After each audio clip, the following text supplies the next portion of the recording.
A recognition for champion Red Raider athletics. A proposed amendment to the town code regarding noise is passed. $7 million is heading to the Capital Trust Fund. These stories and more from Thursday night's town council meeting on this episode of Barnstable Today. It's Friday, March 22nd, 2013. I'm Sarah Colvin. The Barnstable High School girls gymnastics team received recognition from Town Council Thursday night. Athletic Director Steve Francis took to the podium to talk about the girls' achievement. 135 years of the Barnstable High School Athletic Department. There's only been 2 of these that have ever been won, and they've both been won by this teams that this gentleman has coached, our gymnastics coach, Mr. Duncan Chase. This is a New England championship, and just to give you a perspective on it, they won a state championship. We have 1 division for gymnastics. There's approximately 80 schools that have gymnastics. It's all 1 division. So when we say champion, there's no 1, 2, 3, 4. They are the undisputed champion. Same thing with the New Englands. There's probably 130 schools that make up the pool of the New England championship. They won it all, the best. So congratulations. Town Council President Dr. Deborah Dagwan called up Coach Duncan Chase to present an award to him and to members of the team. We have an award for you as well. The town of Barnstable and the town council does hereby recognize and congratulate Duncan Chase, Barnstable High School Red Raiders Division I girls gymnastic coach, winner of the Massachusetts and New England Interscholastic Association 2013 State and New England Championship. Congratulations. It's been a lot of fun. I've been coaching for 14 years, and this group right here is very talented. If I put it in perspective, this is actually the most talented team I've ever coached, and fun to work with. As far as support, the athletic department, Steve does a wonderful job with us. This year was great, no different than any other year. It's been a very talented team coming out of Barnstable, so there's a lot to draw from, a very talented group of kids in Barnstable. I see it throughout the sports, through other sports, volleyball, everything else. So it's been an honor coaching there. A lot of fun. Town Council then got down to business dealing with some of the proposed problem property ordinances. Town councilors have held a pair of productive workshop sessions to talk through the finer points of the proposed code changes. Last night, councilors dealt with the noise issue. Attorney Ruth Weil highlighted some of the changes made at the most recent council workshop session. We are adding the following language, and then we're adding 2 succeeding sentences with the council's permission. I'll read them in so that the public knows what we're discussing. So at the end of chapter, in the first sentence, at the time of entering into the rental agreement, and the owner shall receive and retain a dated written acknowledgement from each tenant, lessee, sublessee, verifying receipt of same. The current ordinance requires the landlord to provide the tenant with a copy of the noise ordinance, and as does current language in Chapter 170, which is the rental registration ordinance. I've spoken with the Director of Regulatory Services, and he will make sure that every rental registration packet contains the noise ordinance, and when landlords are registering their properties, that they're aware that each tenant must receive the noise ordinance, and the potential penalties for the landlord if the tenant doesn't receive it. So the change here is requiring the landlord to actually get a written acknowledgement from the tenant that he or she has received the ordinance. So I think this ordinance is going to be underscored during the rental registration process, which I think will help to address the concerns that the village the group came forward with, trying to imbue the landlords with responsibility for the disruptive activities of their tenants. The next sentence, which is also added, goes on.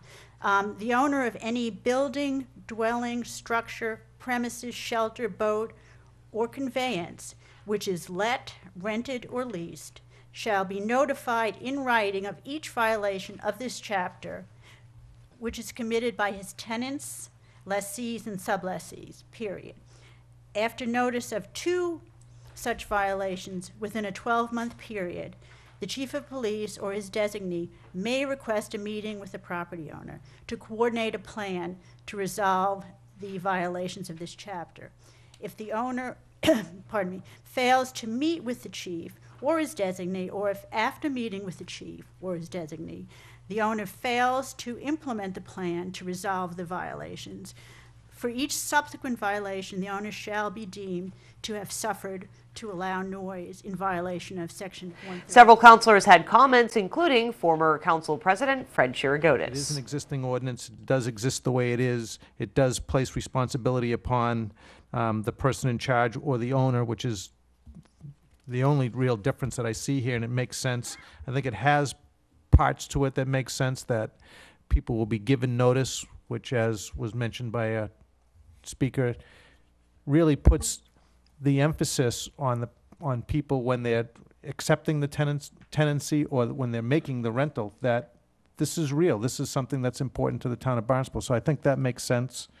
And I was curious about, and I will mention it again, sunset clauses for how things go, but for this particular ordinance, it's already existing, so I think, the minor change isn't really that big. Council voted 10-2 in favor of the noise ordinance. Councilors also voted to approve an appeals committee that will assemble as needed to review any appeals. Discussion on rental regulations and rental properties were moved to public hearings April 25th. Council heard from Finance Director Mark Milne regarding a request to transfer $7 million into the Capital Trust Fund. Director of Finance. What we're asking you to do tonight is to consider transferring $7 million out of our general fund reserves into our capital trust fund. We're not asking you to spend $7 million, we're just transferring it. The asking to spend it will come in the future with the capital program. What this will do is it'll strengthen the designation of that money for the capital program by putting it in the trust fund and getting it out of the general fund. The fiscal impact to the general fund, we currently have just over $17 million in certified free cash. So this will leave us with just under $10 million, or about $10 million left in this certified free cash account, which represents almost 8% of our general fund operating budget.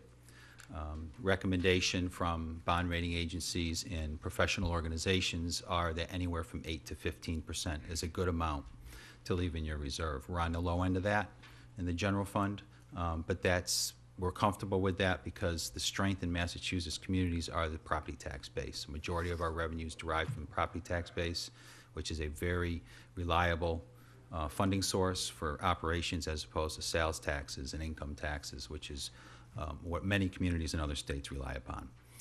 So the rating agencies have always looked upon the lower end for us being okay. In fact, when you add often what they do is they add the balance of our capital trust fund to our reserve to come up with a higher percentage, which will put us in around a 17% range. So we're actually on the high end when you add the two numbers together, which is what they often do. So the money, the $7 million in the general fund, will come from not the council's reserve, but from the savings accounts that are dedicated for the municipal and school operations. The municipal operations is contributing $3 million out of their savings account balance, and the school operations are contributing $4 million from their savings account balance. I attended a school committee meeting last week. The school committee passed a resolution in full support of transferring this money out of their savings account and contributing it to the capital trust fund, because we all understand that the capital needs for the town of Barnstable are enormous. We had over $90 million of general fund requests submitted this year alone. That request was approved. Council also said yes to an amendment to zoning ordinances that will prohibit use variances along Route 6A and accepted the gift of a microchip scanner from the AKC Champion Animal Recovery. You can watch Thursday night's Town Council meeting in its entirety online at town.barnstable.ma.us. With Barnstable Today, I'm Sarah Colvin.